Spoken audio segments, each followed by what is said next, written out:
Oi, pessoal. Eu sou a Malu Ribeiro.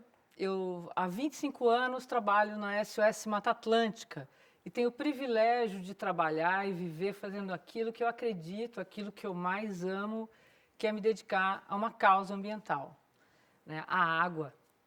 E a água é vida, né? A Mata Atlântica traz o feminino da natureza, a mata, a água. As grandes mazelas da sociedade têm um problema de origem socioambiental. E nesses 25 anos, eu passei a refletir por quê, o que me moveu, o que fez com que eu viesse deixar o jornalismo, a assessoria política, as áreas que eu me especializei, para trabalhar na SOS Mata Atlântica.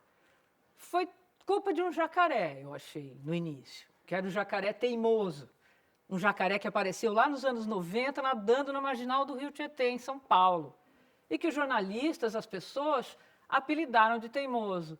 Por quê? Porque ele resistia àqueles gases fétidos, àquele rio morto, aquela poluição horrorosa, e ele aparecia. E o teimoso, então, mobilizou e chamou a atenção das pessoas. Mas pensando, rememorando a minha história, lembrando quem eu era, uma menina, ribeirinha, mulher, mãe de 3 filhos, não é por causa disso. É culpa do meu avô. Ele levava a gente de final de semana e eu ficava ali brincando no remanso do Tietê, naquelas pedrinhas, nos seixos, olha, achava um cascudo embaixo da pedra. E a minha melhor brincadeira era sonhar que eu era um peixe do Rio Tietê. E o Rio Tietê, então, entrou na minha vida, os impactos e os danos da natureza. Eu aprendi a olhar para o Rio Tietê por causa daquele jacaré teimoso e por causa das brincadeiras com meu avô, com meu sonho de ser peixe, que os rios são espelhos das nossas cidades.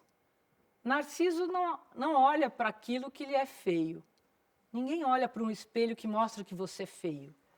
Mas rios como o Rio Tietê estão sendo renegados, marginalizados, canalizados, escondidos.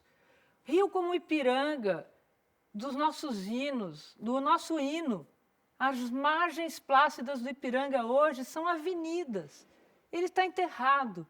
Mas esses rios, eles trazem toda uma memória, toda a memória da água. A água tem essa capacidade de vir de milênios, desde a formação da Terra, e ser a mesma no planeta Terra desde que ela se formou. A atmosfera não deixa essa água embora. Então, ela é a mesma. A água que hoje corre em mim, do meu Tietê, correu num dinossauro, correrá em gerações futuras. E eu aprendi isso não só resgatando a minha infância, resgatando esse meu sonho de peixe, mas principalmente quando a gente realizou uma expedição no Rio Doce.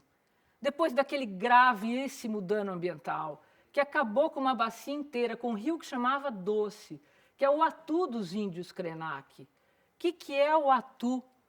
O Atu é o Deus que está na água, nos grandes rios, que traz o passado, a nossa conexão com os nossos ancestrais, entra em nós, passa por nós e nos leva para uma conexão com o futuro. Era isso que o Atu, o Rio Doce, representava e ainda representa para aquela etnia, para aquela comunidade indígena. Fornecer para eles uma água limpa em caminhão-pipa ou tratada por uma companhia de saneamento não traz essa conexão. Assim como para mim, olhar para o Rio Tietê em São Paulo é olhar para o reflexo de milhões de pessoas esquecidas, abandonadas, cidadãos invisíveis, que moram nas cidades informais, sem acesso ao principal direito humano que está nos ODS, no ODS 6. Água limpa para todos. Água limpa para todos, saneamento para todos. Isso é vida. E é isso que eu faço no meu trabalho. Na SOS, eu coordeno um programa que se chama Observando os Rios, que nasceu com a campanha pela despoluição do Tietê. E nesse programa, nós reunimos hoje mais de 3.000 voluntários. Pessoas que todo mês vão para a beira do rio, coletam a água do rio, do seu rio, analisam essa água, colocam os dados na internet e fazem um retrato da sua comunidade, da sua cidade, da sua bacia hidrográfica a partir do olhar para o rio. E olhar para as cidades de dentro do rio é muito diferente que de dentro de um carro passando numa autopista, numa marginal. É um resgate da nossa história, porque a poluição, ao contrário do que a gente pensa, ela não afeta só a nossa saúde, a saúde do ambiente, o clima.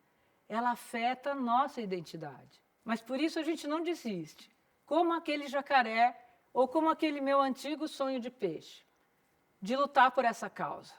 Defender rios é defender espelhos de cidades saudáveis, fazer dos nossos rios cartões postais, não disso que nos envergonha, e como podem as cidades mais, entre aspas, evoluídas da América do Sul, em termos de tecnologia, de economia, de universidades, de vias e pontes estaiadas e etc., serem as que têm os rios mais mortos da América do Sul.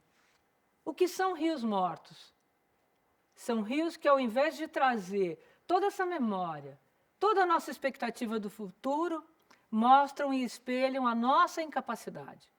A nossa incapacidade em enxergar aqueles que são invisíveis, aqueles que estão excluídos dos direitos ao convívio com um ambiente saudável, aqueles que têm uma história, porque a água traz essa história, leva adiante, nos reconecta. Então, a gente está aqui hoje para pedir que essa minha história, esse meu caos de amor com o rio Tietê, traga dentro de vocês a sua história de amor com os seus rios, com a sua água, com a sua casa. Vamos ser peixes, vamos sonhar sonhos de peixes. Obrigada.